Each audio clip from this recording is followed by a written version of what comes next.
Hello there. This is Just the Dis. We talk about Blu-rays here.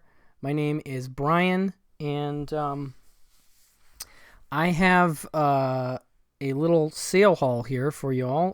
I visited Hamilton Book again, and I do recommend you have them sort of on your, on your bookmarks, basically. Just a place where you keep track of, a place that you check in on regularly because they restock titles with some frequency, and there's new stuff that's cheap.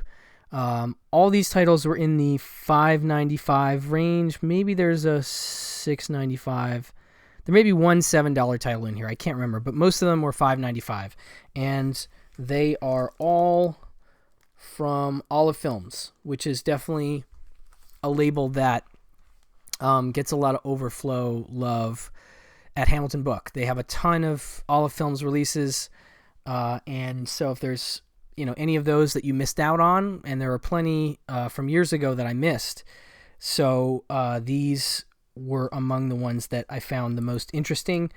This is going to be kind of a story time episode. I'm going to be reading some backs here, of course, because I don't know these films. I bought almost all these blind without really knowing anything about them. They just seemed interesting for one reason or another. And so that's what this is going to be. But let me get into this. I have 1, 2, 3, 4, 5, 6, 7 Blu-rays to talk about from my Hamilton Book sale haul. And we'll start with Johnny Come Lately with James Cagney. So Johnny Come Lately, Hollywood legend James Cagney plays a carefree ex-newspaperman, Tom Richards, arrested for vagrancy. He's saved from a jail term when Vinnie McLeod, Grace George, an elderly editor of a floundering local paper, offers him a job. Together they're out to make headlines as they work to expose political corruption in a small town. Richards and McLeod refuse to buckle under the threats and demands of a corrupt rival newspaper owner, Big Boss Doherty, Ed McNamara. The suspense mounts as Richards and McLeod stand their ground against Doherty's powerful political machine. As socially relevant today as it was when it was produced in 1943, Johnny Come Lately features James Cagney in his first role since winning the 1942 Oscar for Best Actor in Yankee Doodle Dandy. Very interesting. Did not know that. The strong supporting cast includes Marjorie Main, Marjorie Lord, and Hattie McDaniel.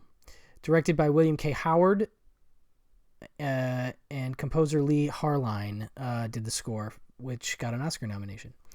So that is kind of the vibe of Johnny Come Lately. I like, newspaper man stories. I think those are usually interesting. It makes me think of His Girl Friday, but maybe not comedy, or you have Scandal Sheet, or, just there's a ton of great newspaper movies that are enjoyable. And I like Cagney in that sort of scrappy role, so I'm sure that's going to be fun. Next we have The Big Operator with Mickey Rooney. This one from 1959. In a bold departure from his musical comedy roles, Mickey Rooney plays Little Joe Braun, a brash labor union boss who uses strong-arm tactics to evade a federal corruption probe. Two honest factory workers, Steve Cochran and a velvet-voiced Mel Torme, find themselves caught in the gang lord's struggle for power, but come to realize they have the power to end Little Joe's reign of terror if they can survive Little Joe's attempts to silence them.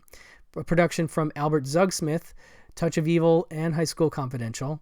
I know Joe Dante's a big Albert Zugsmith fan and also likes his film College Confidential, if I recall. But anyway. Oh, and the Vincent Price movie that he likes, Confessions of an Opium Eater, is also a Zugsmith production. Anyway, I know Joe Dante loves that movie. The King of the Tawdry Bee Picture. Big Operator is a sublime specimen of Cold War era noir, highlighted by the special appearances of pop culture icons Maybe Van Doren, Vampira, Jim Backus, and Jackie Coogan. So on top of Mel Torme, you get all those guys as well. This one I'm one of the ones I'm more excited about. Just this angry Mickey Rooney noir sounds up my alley. So that may be one of the first ones I watch. Next up, Stranger on the Prowl, Joseph Losey film, 1953. Upon its initial American release, Stranger on the Prowl credits read, Written and directed by Andrea Forzano. In truth, Forzano was two people, screenwriter Ben Barsman and director Joseph Losey, both of whom had been blacklisted by Hollywood and were forced to work under pseudonyms. The film stars screen legend Paul Muni of Scarface as a disillusioned vagrant who accidentally kills a shop owner while on the lam. He befriends a young street urchin who suspects the police are after him for stealing milk from the same shop owner. The police pursue the two lost souls through the war-torn streets and buildings of the Italian port city. This neo-realist film noir was based on a story by novelist Noel Califf, Elevator to the Gallows. So Joseph Losey, who I like, The Servant, I like Boom, I like a whole bunch of Losey films. The Prowler, doing this neo-realist noir. So you have, the streets of Italy, you have Muni looking like that with his kid. I also like Fugitives on the Lam with kid movies. Like, I can't think of any specific examples right now, but I just feel like I've seen that vibe a few times before. Maybe Mud with McConaughey, is that? Anyway, I feel like there's tons of examples of it, and it's always a fun chemistry for me. So Italian neorealism, not necessarily my favorite thing, but combine it with noir and Paul Muni, who I think is a really great actor. I think this one could be interesting. So that is Stranger on the Prowl. Got a Western here, Stranger at My Door. This one from 1956. This one came recommended from my friend Laura G., who does the film blog Laura's Miscellaneous Musings. And she is a master of digging up old classic films, Westerns especially, and noirs that I've never seen. She does film discoveries lists every year for Rupert Pupkin Speaks, my blog. And she always pulls out something good. And I feel like this one may have been on one of her lists at some point or something. And or I know she was a fan of it. So I was like, okay, if Laura likes Stranger at My Door, I'm going to check it out. It says, after carrying out a brazen bank robbery, gunfighter Clay Anderson, Skip Homeyer, who I also really like, character actor, finds safe haven in the home of soft-spoken minister Hollis Jarrett, MacDonald Carey, his beautiful wife Peg, and son. Hollis extends to Clay every hospitality and gives him every chance at redemption, despite the undeniable sexual attraction that is clearly forming between Peg and the gunman. In time, Hollis earns the outlaw's respect and encourages Clay to turn away from the life of crime, but Clay's moral reformation comes just as the local sheriff tracks down his location, setting the stage for a tense and potentially tragic confrontation.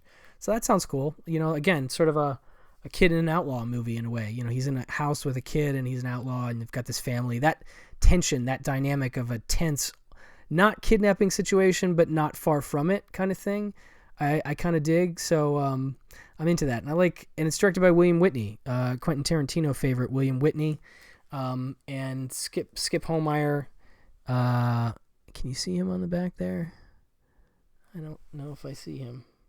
I guess that might be him. I don't think so, though. But he's a great character actor. I just watched him in The Gunfighter with Gregory Peck. That's on Criterion. And he's really good in that as like another gunfighter who's kind of challenging this legendary Gregory Peck character. I talked about that one on the channel. I loved it. So I'm into more Skip Homeyer. Stranger at My Door. One more Western. We have The Americano with Cesar Romero, Ursula Tease, Glenn Ford, and Frank Lovejoy. But the big reason why, directed by William Castle. A William Castle Western that I haven't seen.